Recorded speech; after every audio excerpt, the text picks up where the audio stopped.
Nos qon tomirlarini toraytiradi. Qon tomir toraygandan keyin miyaga, boshqa a'zolarga qon yetib borishligi qiyinlashadi. Tomirlar qisqarib ketgandan keyin yurak qattiqroq ishlashligi kerak, yurakni tezroq tugashiga olib boradi bu narsa. Nos chekkan kishining yuragi yetarli kislorod olmagani uchun tezroq ishlash kerak, infarktga yaqin bo'ladi. Nos rakka olib keladi. Nos karies, parodontoz, boshqa tish kasalliklariga olib keladi. Yana gastrit kelishiga ham, yazvaga ham sabab bo'lar ekan. Yoshlarning nos chekishi ularning xotirasini yomonlashtiradi. Skleroz kelib chiqadi akalar.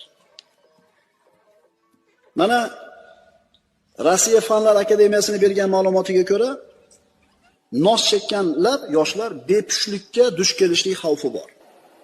Mana shu sababli bepushtlik kasaliga duch kelganlarni davolashlikda deyarli imkoniyati yo'q ekan.